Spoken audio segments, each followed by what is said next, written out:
If you're trading it for 2.5, 3 years before you actually are really making money with it, it's kind of like good because it's old. You know it. Hey, it's Walter here, and you're at the Think Profit podcast, where we're going to help you develop a rock solid trading confidence and avoid the potentially endless cycle of system switching. Right, Hugh? That's right. We're going to help you develop a wealth mindset, develop a trading strategy that fits your core personality, and help you overcome the obstacles that stop over 90% of traders. All right, Hugh, sounds good. You ready to go? Yeah, let's do this. Hey, Walter, I want to talk about the process of taking a trading idea all the way to your full size live account. So what does that process look like for you? So the first thing I do is I have to like the strategy, right? Mhm. And I have to go, yeah, that might work. And then I back test it. In back testing, I can either use fixed fractional 1% or I can use fixed lot size. Either one will tell me if it's profitable.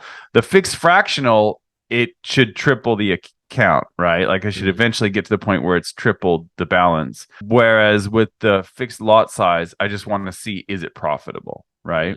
Mhm. Mhm. Because that's not going to happen. Like what's going to happen over time is those position sizes are going to be really small, right? Relative to the account size if it's making money. So if I get out of that phase, then what I do is I move to a small account. Now it's usually around $1,000, right? It might be an older account that had a different strategy in it, so it doesn't have $1,000 Mhm. because I gave up on that one. You know what I mean, or whatever, right? Because oftentimes you'll notice, especially with lower time frames, which I don't really like, but your back testing results are not going to match your live trading. It's never usually as good. Mhm. Typically, some of that can be slippage and the swaps, like in currency, you pay swaps or you gain swaps depending on how long you hold it. So Mhm. if I'm trading an 8 hour chart, I'm going to be paying some swaps or making some swap, right? And so in my back testing, I always set it up so that all of my trades are negative swap. So it doesn't matter, what the real swap is for the pound yen. If I buy pound yen or sell pound yen, I'm going to be paying that swap, right? I always do that just to give myself, you know what I mean? Like, to overcome that. And then what has to happen in my small account is it has to triple, right? And that if it doesn't triple, like if I'm trading it for years and it doesn't triple, then either it will or I give up on it essentially, right? And Mhm. like I said, sometimes I have these accounts where I just give up on them and then I'll use that account for a different strategy later. If it does make it through there though and triple, then I go to a medium size account, which is about a third of what I would normally devote to a strategy. So it's significant. It's more than what I did in the initial, right? Mhm. But it's not enough to like really, hurt me, right? If it doesn't go well, because you might have a good year. So, for example, I'm doing a strategy right now. I started in November 2021, and I believe it's fascinating because the win rate is 51.99, and my back testing was 52%. So that's interesting that it was so close, right? Because that's not always the case. And then the other thing was it was at a 56% win rate, like March through May, Mhm. when the currency pair that I trade this on was just gangbusters. It was the dollar yen. And it went gangbusters. Like it was just having these 300 pip days, like boom, boom, boom. And so I was like, I think this is unusual. I don't know if this is, I can. But the interesting thing is, it didn't like the strategy only takes about 60 pips of the 300 pip range. So it actually doesn't need that much. So, but I'm still undecided on whether or not we'll see. We'll see. I mean, I'll push it through and we'll see how it goes. If it can triple, it's doubled now. It's doubled the account. So that's Mhm. great. But we'll see where we're at like at the end of the year, this year, 2022, and see where it's at. But so anyway, and then if it gets through there, then the medium account, triple that, and then it goes to the standard size account. I like to keep different brokers. I use different brokers and I like to have strategies in different accounts, Mhm. right? So in most brokers will like you snap with a finger and you can have a new account. Like they usually make it really easy. They don't Sub mind, accounts, right? yeah, they don't mind that. Yeah. But I still use lots of brokers because we've talked about this before. I've had three different brokers go bust. Two of them I actually pulled my accounts before it happened. I don't know if I should name them, so I probably won't. But one of them I did have money in there. But luckily, it was just two test accounts. So it was like $3,000 or something like that, or 2,800, something like that. So it wasn't like life altering loss.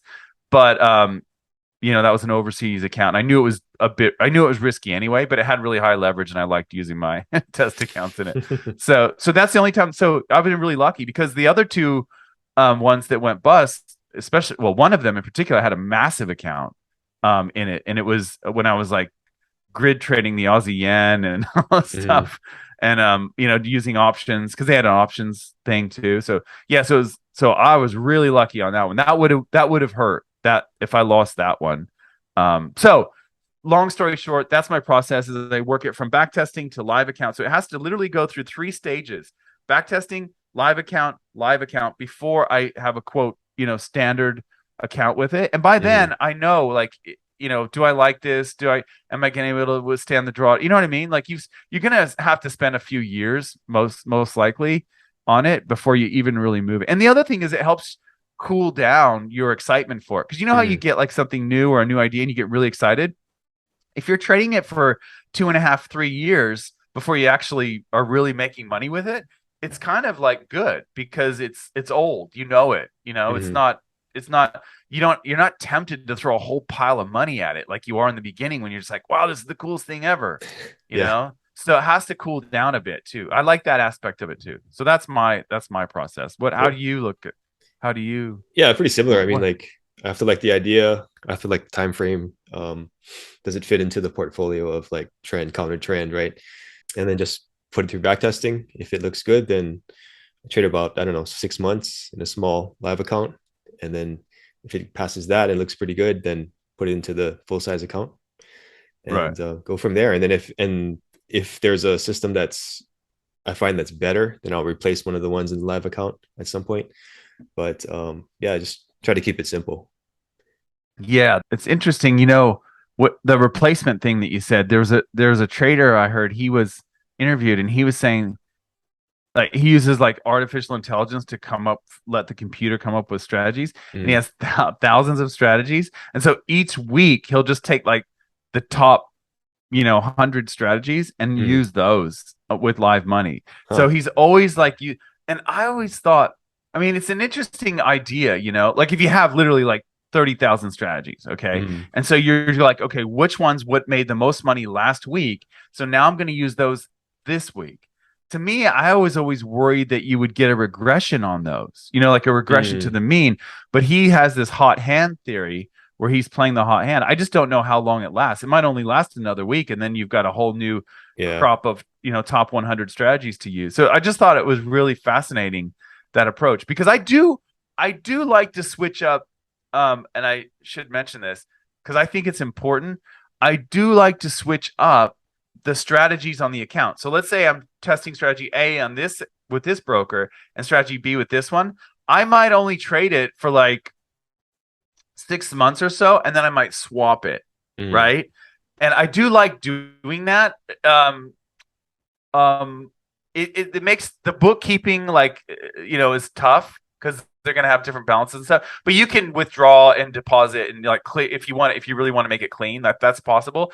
But I do like the idea of, and I don't know, I'm just paranoid, but I do like the idea of not letting the broker know exactly what you're doing. You know what I mean? Like, especially if there's an automated aspect to it, like a trailing exit or something. So I do like that part of this. And if it's a live account, definitely. Like if it's a standard size account, definitely.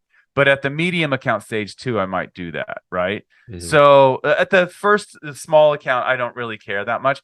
But it's just that you do get slipped over time, and like if you're using any sort of automated thing, I think they can key in on that. And I don't know, I'm just a bit paranoid. I've done tests where I've run strategies on fresh accounts, right, and then on older accounts that have been doing the strategy for a while, and with the same broker. Okay, so you got account A, same broker, account B, same broker.